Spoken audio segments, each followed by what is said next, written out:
The Dance of Dragons, a true telling by Grandmaster Munken, being a history of the war of Targaryen succession between the Princess Rhaenyra and Aegon, second of his name, that nearly destroyed the realm. The Dance of the Dragons. A stupid name for a Targaryen civil war where my ancestors danced away my birthright. Before the war, House Targaryen counted 18 dragons. By the end, we had 2, and nearly as few Targaryens. We would never be as powerful or as feared again. The dance began, as many dances do, with an old man and a young girl. The queen had failed to produce a son for her king, so he anointed his daughter, the Princess Rhaenyra, as his heir. But years later, the king remarried, and his new wife, Queen Alicent of House Hightower, gave him a son. Feeble and foolish, the old king refused to change the succession. He didn't even see how his court had split into 2 rival camps of blacks and greens, after the dresses that the princess and the queen had worn to some tourney. One night, a servant found the old king had died in his sleep and ran to inform Queen Alicent. Protocol dictated that the bells would be rung and a raven sent to Dragonstone to summon the heir, Princess Rhaenyra, for her coronation. But Alicent had other plans. Once she saw her dead husband's body, she sealed the room and had the servant thrown into the black cells to ensure his silence. At the hour of the owl, the Lord Commander of the Kingsguard, Sir Criston Cole, summoned the small council to inform them of the king's death. Sir Otto Hightower, the Hand of the King and father to Queen Alicent, demanded that the succession be settled immediately. The decrepit old men of the small council were confused. The succession was settled in their minds. The old king had forced the lords of Westeros to swear fealty to Princess Rhaenyra as his heir. But Sir Criston Cole rightly pointed out that a son comes before a daughter. The council argued until dawn, when the Master of Coin finally stood up and declared he would have no part of treason. Sir Criston Cole, wisely, opened his throat with a dagger, ending the debate. None were more surprised to hear of Prince Aegon's succession than Prince Aegon himself. At first, the fool rejected the crown, but his mother pointed out that his sister Rhaenyra would return such loyalty by taking his head. As the old king's trueborn son, he'd always be a threat. Aegon relented. He was crowned in the Dragon Pit, and his wife and sister Helaena became queen.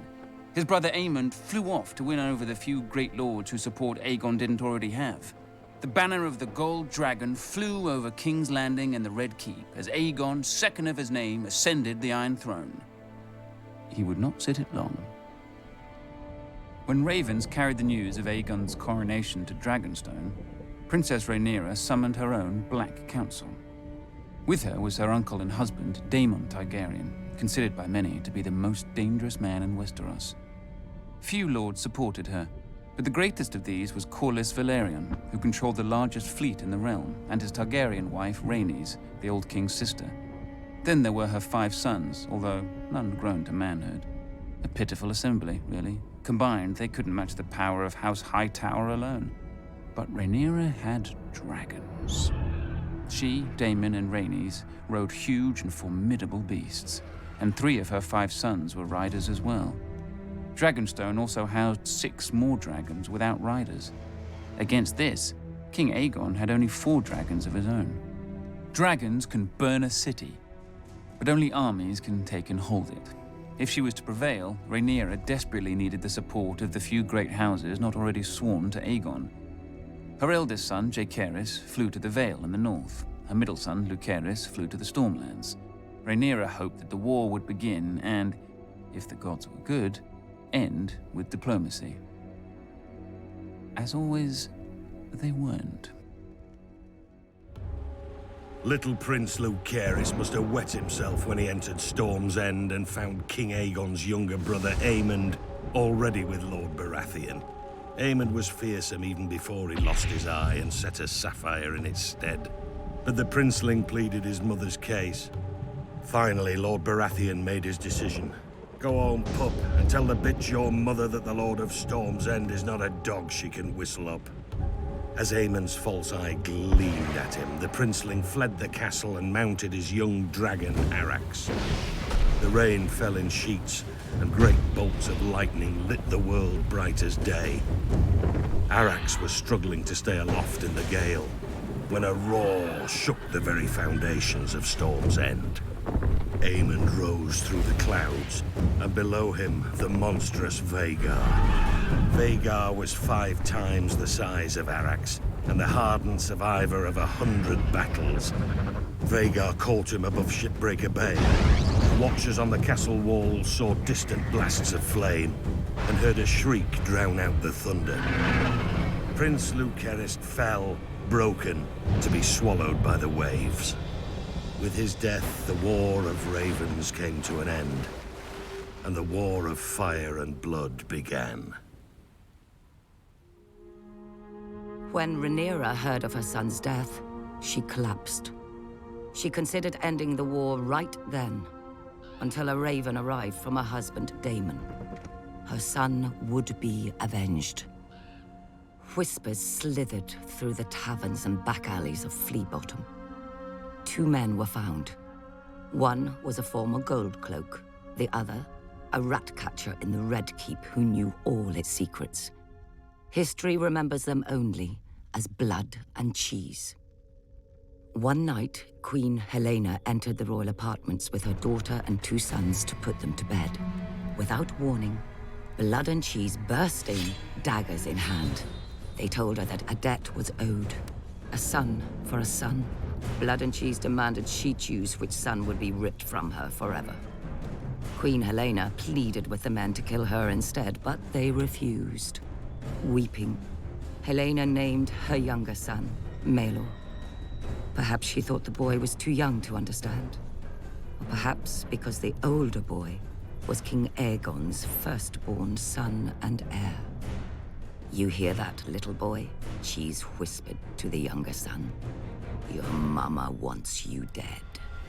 Then Blood struck off the older boy's head with a single blow. When the guards burst in, they found Queen Helaena still screaming, clasping her dead son's body to her, mad with grief. The blood of their children transformed a dynastic dispute into a war of annihilation. The grief and rage of losing a child could burn down the world. Either Aegon or Rhaenyra could live at the end, but not both. Rhaenyra's forces struck yet another blow. The moment the Lord of Harrenhal saw Daemon Targaryen circling the castle on his dragon Caraxes, he struck his banners and surrendered. The Blacks now had the strongest castle in the Riverlands. Darker news still came to Aegon. Thanks to Rhaenyra's sons, Winterfell had declared for Rhaenyra, as had the Vale. Furious, Aegon dismissed his grandfather, Sir Otto, as Hand, and appointed Sir Criston Cole, who swore to march on all the lords who had declared for Rhaenyra and put their castles to the torch. Cole and the royal army first marched north and laid siege to Rook's Rest, a black stronghold near Dragonstone. When their lord saw their approach, he sent a raven to Rhaenyra, begging for help. For days he watched his fields and villages burning, with no response from his queen, until one day, a shadow passed over the Green Army. Rhaenyra had sent not an army, but her former mother-by-law, Rhaenys, and her dragon, Meleys. As her ancestor had done at the Field of Fire, Rhaenys gleefully began to incinerate Sir Criston's army. But Aegon had set a trap, and Rhaenys had flown right into it.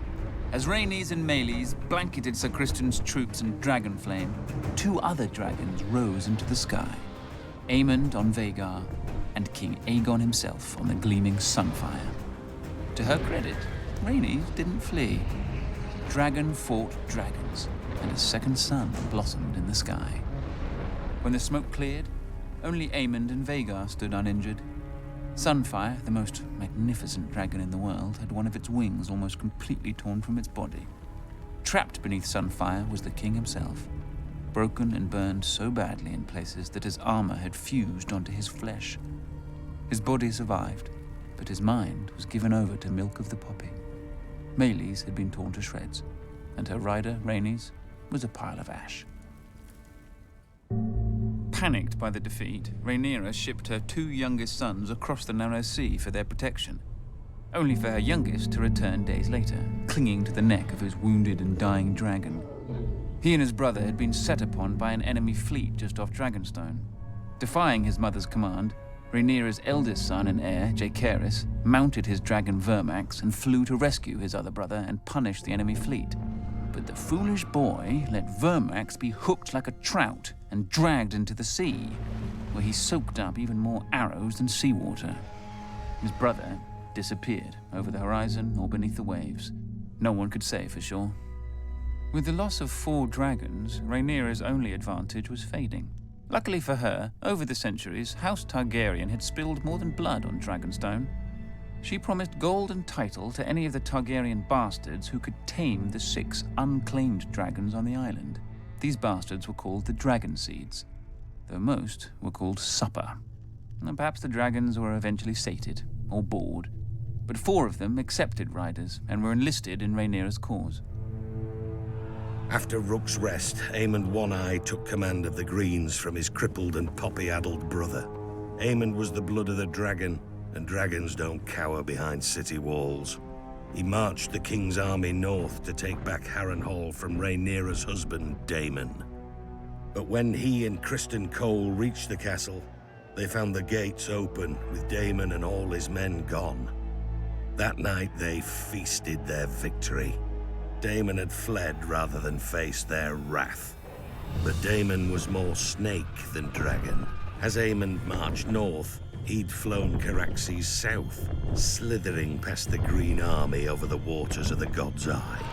One day, King's Landing looked up and saw 2 dragons circling their foul city. Daemon and Rhaenyra had come for her throne, for the city was defenseless. Aemond had taken the king's army from the city, and worse, he'd taken his dragon, Vhagar. Seeing that resistance was hopeless, the small council surrendered the city, the Queen Mother Alicent, and the broken Queen Helena. But not King Aegon. Somehow, despite his wounds and delirium, he had vanished from the city. And so Queen Rhaenyra climbed the steps and seated herself on the Iron Throne. Legend has it that as she left the hall later, blood trickled down her legs and hands, proving the Iron Throne had spurned her. Nonsense. It's a chair made of steel blades. Rhaenyra had wanted it all her life and had sacrificed 2 sons for it. She likely gripped the damn thing too tight. When Aemond realized that his arrogance had cost him the capital, he mounted Vhagar in a black rage and rained fire onto every village and castle he suspected of disloyalty.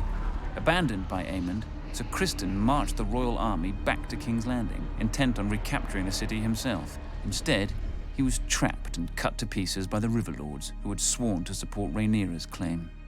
When a new army of Green Loyalists marched up from the Reach and laid siege to the city of Tumbleton, Rhaenyra sent 2 of her Dragonseeds to lay waste to them. Instead, the Dragonseeds proved their bastard nature and betrayed her. They burned the city, and all the Black forces garrisoned within. Lucky for her, they didn't turn towards King's Landing, but hoard and drank in the ruins with the Greens, who were victorious and somewhat confused. Rhaenyra now mistrusted all the Dragonseeds, including the girl who rode with her husband Daemon, hunting Aemond in the Riverlands. She ordered the girl's head be sent to her, but there was a complication. As well as her dragon, the girl had taken to riding Daemon. When Daemon received the queen's order, he proclaimed it a queen's words and a whore's work. He sent the girl away at dawn, watching her and her dragon vanish into the morning mists. Then Daemon sent a challenge to his nephew Aemond and flew to Harrenhal, alone, to wait. 14 days later, a shadow blacker than any passing cloud swept over Harrenhal. Vhagar had come at last, and on her back rode one-eyed Prince Aemond. He mocked Daemon for facing him alone. "You have lived too long, uncle." And Daemon replied, "On that much, we agree." Then the old prince climbed stiffly onto the back of his dragon Caraxes, but neglected to fasten the chains that secured rider to saddle. The sun was close to setting when, as one, the 2 dragons leapt into the sky. Daemon took Caraxes up swiftly until they disappeared into a bank of clouds. Vhagar, older and slower, ascended more gradually. Up and up Vhagar soared, searching for Caraxes. Sudden as a thunderbolt, a shrieking Caraxes dove upon Vhagar. Locked together, The dragon stumbled toward the lake. Caraxes' jaws closed about Vhagar's neck, but Vhagar raked open Caraxes' belly, and her teeth ripped off a wing. The lake rushed up with terrible speed. Then Daemon Targaryen, who had never fastened his riding chains, stood in his saddle. He leapt from his dragon to Aemon's, and in his hand was Dark Sister, the Valyrian sword of Aegon's sister queen, Visenya. As Aemon One Eye looked up in terror, Daemon ripped off his nephew's helm and drove the sword down into his one remaining eye so hard the point came out the back of the young prince's throat. Half a heartbeat later, the dragons struck the lake, sending up a gout of water so high that it was said to have been as tall as Harrenhal's great tower. The lake boiled with dragon blood, and then was still. Daemon Targaryen was 49 at his death. Prince Aemond had only turned 20. Vhagar, the greatest of the Targaryen dragons, had counted 181 years. Thus passed the last living creature from the days of Aegon's conquest. Back in King's Landing, Queen Rhaenyra didn't have much time to grieve for her stupid husband. The mad former queen, Helaena, flung herself from a balcony to be impaled upon the iron spikes lining the moat of Maegor's holdfast. That night, the city rose in riot against Rhaenyra, demanding justice for Queen Helaena and her murdered son, among other foolish peasant fantasies. In the midst of this chaos, a one-handed fool called the Shepherd began to rant against dragons. Not just the ones of the enemy, but all dragons everywhere. As he pointed to the dragon pit above on the hill, he shouted, "There the demons dwell, this is their city. If you would make it yours, first you must destroy them." A cry went up from 10,000 throats. "Kill them!" There were 4 dragons housed within the dragon pit that night. By the time the first of the attackers came pouring in, all 4 were roused, awake, and angry. Nobody knows how many men and women died that night. Who cares? They all should have. Trapped within the pit, the dragons could not fly. Instead, they fought with horns, claws, teeth, and fire. For every man who died, 10 more appeared, shouting that the dragons must die. One by one, they did. Finally, the last remaining dragon broke her chains, spread her wings, and flew straight up at the Great Dome, trying to flee. Already weakened by dragon flame, the dome cracked under the force of impact, and then tumbled down, crushing dragon slayers and herself. High atop the Red Keep, Queen Rhaenyra clutched her 2 remaining sons to her as she watched the end of her family's might, too afraid of the peasants to defend her dragons. At least her older son, Joffrey, had a man's spine. He stole his mother's dragon, Syrax, and tried to fly it to the dragon pit to save his birthright. But the stupid beast didn't understand, and twisted beneath him, fighting to be free of the little boy. Until it was. A queen is still a woman, with all the weakness of that sex. Weeping for her lost son more than her dragons, Rhaenyra abandoned the Iron Throne and sold her crown to buy passage for her and her last son back to Dragonstone. Rhaenyra hoped to hatch more dragons from the eggs in the castle.